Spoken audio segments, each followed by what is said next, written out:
بسم الله الرحمن الرحيم. السلام عليكم ورحمة الله وبركاته. ان شاء الله نعمل لكم حاجة حلوة من ريحة الحاجة الله يرحمها، اللي كانت بتعملها.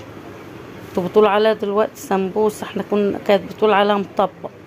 ده نص كيلو دقيق، ونص معلقة ملح صغيرة، ومعلقة بيكنج باودر صغيرة برضه، و3 معالق سمنة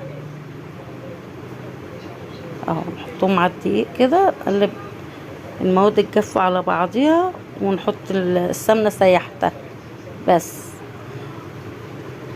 نحطها على الدقيق زي ما بنعمل الكحك كده مثلا. ابسهم بايديا. الله يرحمها يا رب يرحمك يا أما يا رب. كانت ناس بسيطة وكانوا بيعملوا كل حاجة حلوة. قاعدين عايزين حاجة حلوة يعملوها بدل السمبوسة دلوقتي. تبسهم بايدك كده شوية، ومدفية مية بس كده علشان ايه الدنيا ساقعة بس. يعني هياخدوا حوالي كوباية مية كبيرة، مج مية كبير. تدفيها عشان في الساقعة، لكن لو في الصيف مية من الحنفية عادي، ولا خميرة ولا اي حاجة اهو. تحط شوية شوية، وطبعا كل واحد حسب الدقيق اللي بيحط. لو عوزت تحطي معلقتين كمان حط، ما عوزتيش خلاص.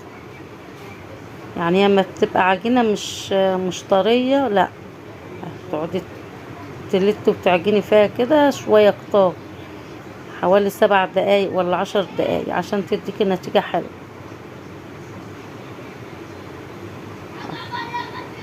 بسم الله ما شاء الله، بتبقى عجينة حلوة وجميلة وطرية وسهلة خالص ولينة في ايدك. يعني خليها حتى يبس عن كده شوية عشان ايه تعرفي تفرديها وتريح. يا ما شاء الله جميلة جميلة يعني. بس تلت فيها شوية كتار، انا قعدت قلت واعجن فيها لما قلت يا بس يبقى 10 دقايق كده. لا خلاص متاخدش وقت، اللي هم 10 دقايق في ايدك وخلاص. وسطها حتة سمنة صغيرة كده من على الوش عشان كنت مغطياها بكيس.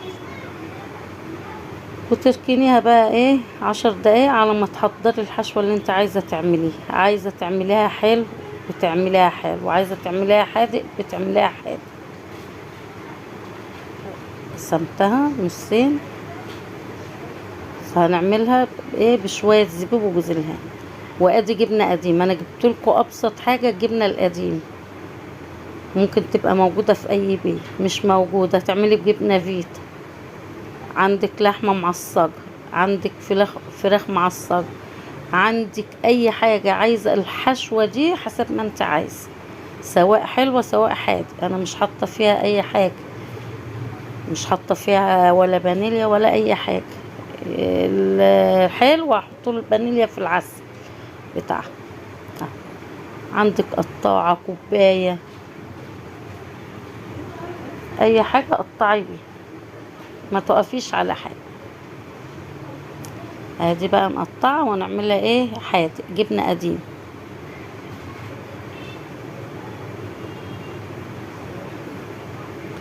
حاجة سهلة وبسيطة ومش هتاخد وقت، والدقيق في كل بيت. هو نص كيلو دقيق. عندك كوباية دقيق واحدة هتعمليها برضه. لو كوباية دقيق واحدة هتحط لها معلقة سمنة بس، وشوية مية وخلاص، وشوية ملح صغننين، وحبة بيكنج باودر. هي دي المقادير. هنعمل دي جبنة قديمة اهي. وما عندكش القطاعة دي اعملي بايدك، الزقيها احسن حاجة، احسن من القطاعة كمان. بشوكة بأي حاجة، بصابعك اهو. عملتهم كلهم بإيديا كمان. يعني ما فيش حاجة بتاخد وقت ولا توقفي نفسك على اي حاجة اهو. خبزت التانية اهي برضو قطعتها. نعمل دي ايه بقى بالزبيب وجوز الهند. اي مكسرات عندك، حبة سكر، اي حاجة اعمليها فudge. وعملت الحتة اللي باقية التانية، طبعا اللي بشيله دوت بعمله تاني. عملتهم سادة اللي مقطعين دول، عاملاها زي الهلال، بتقطعها بالسكينة مثلثات، مربعات، سمبوكس، اي حاجة اهو، ونقليه. هتعملي طبعا هتقلي الحلو الاول اللي هو ده اللي فيه ايه، الزبيب وجوز الهند، وهتخلي بتاع الجبنة القديمة للاخر خالص عشان الزيت.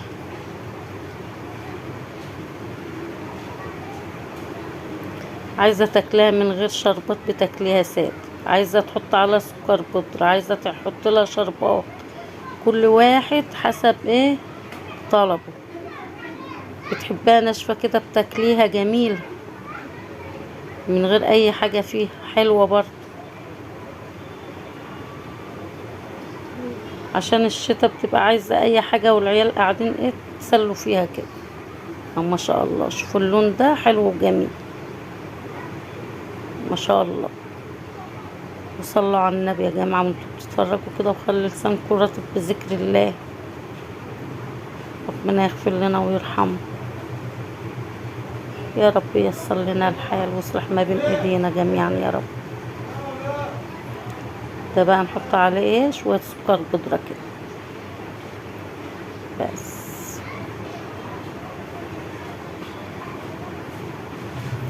ونعمل طاسة تانية، ده نحط عليها ايه شربات.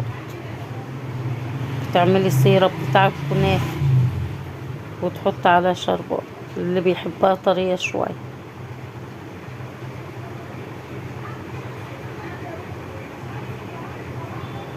هتدوقوها وهتعجبكم خالص.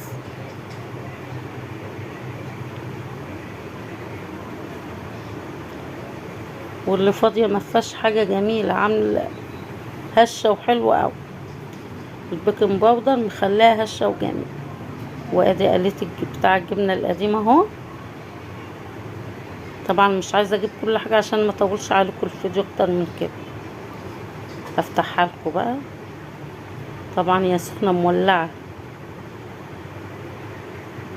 دي فاضية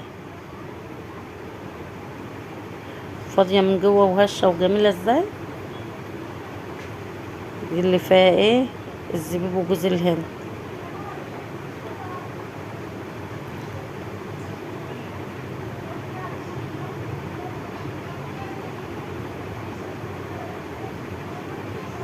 ودي اللي فيها جبنة قديمة، بس الجبنة القديمة جوه سخنة مولعة بقى ايه مش عارفة امسك يعني.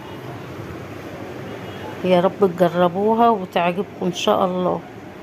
يا رب تنول اعجابكم، وما تنسوش ايه تشتركوا في القناة